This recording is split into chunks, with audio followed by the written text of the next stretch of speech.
안녕하세요, 불량TV입니다. 오늘 전해드릴 이야기는요, 2025-26 시즌이 개막하고 3개월째 올 시즌 EPL 최악의 영입이 되고 있는 축구선수 탑10을 선정하였습니다. 10위는 벤자민 세슈코입니다. 2024-25 시즌 구단 역사상 최악의 리그 15위라는 굴욕을 겪은 맨유가 특단의 조치를 취했습니다. 세슈코는 맨유 공격진 물갈이의 대표적인 새 선수였고 롬베모, 쿠냐와 함께 새로운 맨유 삼각편대에 합류했습니다. 22살의 슬로베니아 스트라이커 세슈코는 3명 중 가장 비쌌는데 호일룬을 대체할 것이라 기대했습니다. 막대한 이적료에도 불구하고 세슈코의 성적은 리그 11경기 2골 1도움에 1,300억 이적료에 못 미쳤습니다. 안타깝게도 맨유 감독 아모림의 전술 안에서 세슈코는 너무 적은 슈팅 기회와 연계에 치중되고 있습니다. 호일룬을 대체하는 게 아니라 호일룬2가 되고 있는 상황, 역할 자체가 골을 넣기 힘들다는 것입니다. 감독이 요구하는 임무를 잘 수행은 하지만 볼잡이가 득점수가 떨어지는 건 경기력이 좋아도 아쉬울 수밖에 없는 부분이죠. 그래서 간당간당한 10위에 올랐습니다.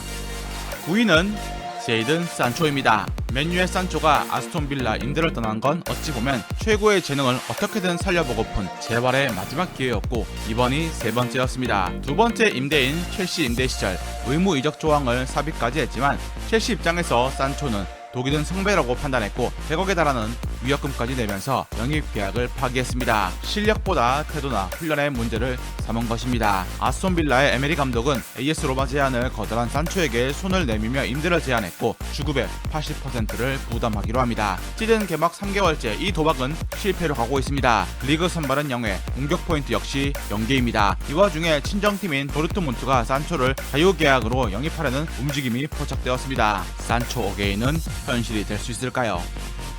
8위는 제이미 기튼스입니다.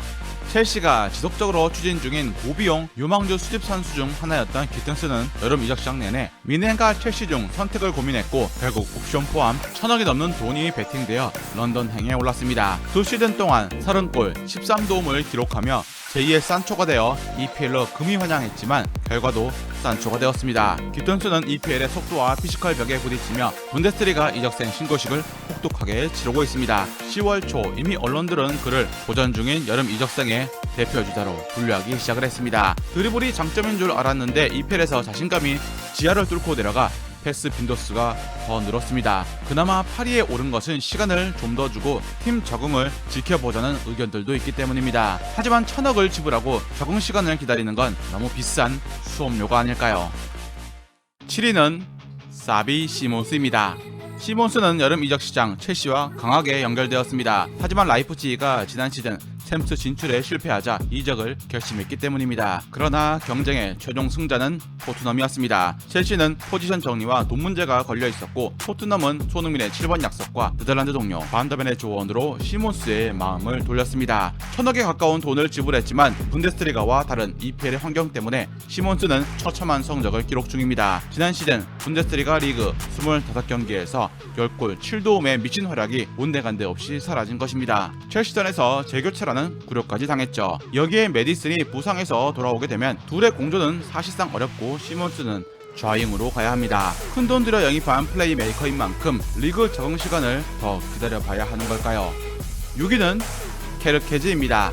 지난 시즌 리그 챔피언 리버풀은 양 풀백에만 무려 1,400억을 투입해 아놀드, 로버트슨의 공백을 채우고자 했습니다. 그중 745억을 주고 내놓은 케르케즈는 리그 초반 9경기 연속 선발 기회나 줬지만 큰 경기에서 불안감을 노출했습니다. 결국 슬롯 감독은 케르케즈에 대한 믿음을 잃고 아스톤빌라전 베테랑 앤디 로버트슨을 다시 주전으로 기용하기 시작했습니다. 공교롭게도 리버풀은 로버트슨 복귀전에서 시즌 최고의 경기력을 선보였고 745억의 이적생 케르케즈는 벤치로 밀려났습니다. 이전 클럽 본머스에서 그는 팀의 핵심 선수로 압박감 없이 자신의 공격력을 뽐냈지만 리버풀 이적 후 증명하는데 어려움을 겪고 있습니다. 차고 뛰어가서 크로스, 이걸 못하고 있습니다. 5위는 리암 델랍입니다. 델랍의 이적은 2025년 여름 이적 시장에서 가장 드라마틱한 하이제킹이었습니다. 지난 시즌 12골을 넣어서 맨유의 러브콜을 받은 델랍은 5월 말 맨유가 유로파리그 우승에 실패하자 10일 만에 첼시로 마음을 틀었습니다. 델랍의 선택은 최악의 결과가 되었죠. 리그 4경기 교체 출전에 0골 0도움을 기록한 후 장기 햄스트링 부상으로 전력에서 이탈한 것입니다. 부상 문제를 빼더라도 첼시 입장에서 꼭 필요한 영입은 아니었다는 것입니다. 주앙 페드로라는 확실한 주전 스트라이커가 있었고 델랍은 자신의 야망을 보여줄 기회를 잡지 못했습니다. 최근 오른 골잡이 물가를 감안할 때 이적료 558억은 저렴해 보이는데 만약 그가 맨유로 이적을 했다면 어떤 결과가 나타났을까요? 4위는 토디보입니다. 토디보는 한때 바르셀로나 간판 유망주로 주목을 받았던 수비수였습니다. 제2의 바란으로 불릴 정도로 빠른 스피드를 활용한 후방 커버 능력이 장점으로 평가되었는데 전 시즌 웨스트햄이 임대 계약으로 1년간 써본 뒤 의무 이적 조항이 발동되며 이적이 된 것입니다. 그러나 2025-26 시즌 토디보는 최근 10년 동안 웨스트햄 최악의 영입이라는 평가를 받고 있습니다. 첼시전 5실점이란 경기력도 문제였지만 더 큰 문제는 1년 반 동안 로페테기, 그레이엄 포터 등 이전 감독들 포함해서 감독 불화를 겪었고 웨스트햄 수비 붕괴의 핵심 원흉으로 지목된 것입니다. 웨스트햄은 토디보가 감독들과 불화를 일으키는 문제아임을 인지하고 있었음에도 의무 이적 조항이란 계약 때문에 강제로 구매를 한 셈이었죠. 3위는 앤서니 엘랑가입니다.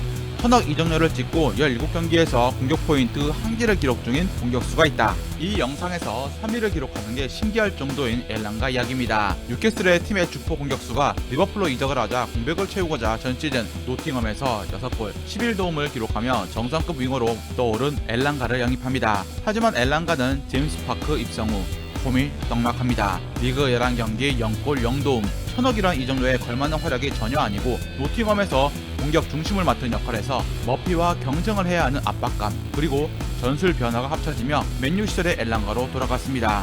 정작 맨유 구단은 엘랑가를 팔 때 새로운 조항을 넣어 뉴캐슬로 이적할 때 115억을 받았다는 것입니다. 엘랑가는 이제 오술라와 경쟁을 해야 할 판입니다. 2위는 플로리안 비르츠입니다.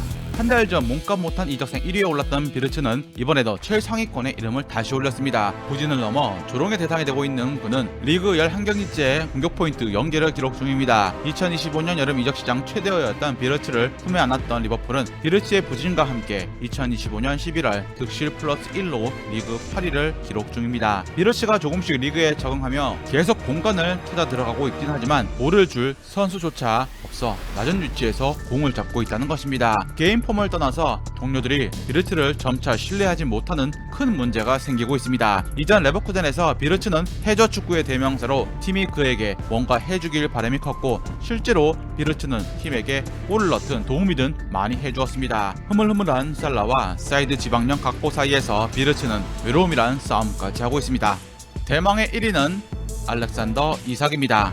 2025년 여름 지저분하고 논란이 많았던 이적, 바로 알렉산더 이삭의 리버풀 이적이었습니다. 이삭은 리버풀로 이적을 하기 위해서 뉴캐슬에서 노골적인 태업을 감행했고 결국 이적 시장 마감일에 잉글랜드 축구 역사상 최고 이적료인 2,410억을 기록하며 안필드에 입성을 합니다. 지난 시즌 뉴캐슬에서 23골을 넣은 특급 공격수를 믿어 의심치 않았지만 시작은 재앙이었습니다. 부상으로 추방 결정한 뒤에 현재 4경기 0골 1도움이란 최악의 컨디션 난조를 보이고 있습니다. 프리시즌 훈련 거부라는 태업은 결국 부메랑으로 돌아왔고 결과는 몸 상태가 최상으로 올라오지 않았습니다. 이적이란 꿈을 이루기 위해서 자신의 몸을 제대로 돌보지 않은 것이었습니다. 역할도 골잡이인데 연계 압박 등 팀 스타일에 따라가야 해 장점을 못 살리고 있죠. 시즌은 아직 3분의 1도 지나지 않았습니다. 실패라는 낙인을 피하기 위해서 남은 시즌 동안 홈 회복을 넘어 전술 압박감을 모두 극복해야 하는 큰 숙제를 떠안게 되었습니다. 즐겁게 보셨다면 구독과 좋아요 클릭을 부탁드립니다.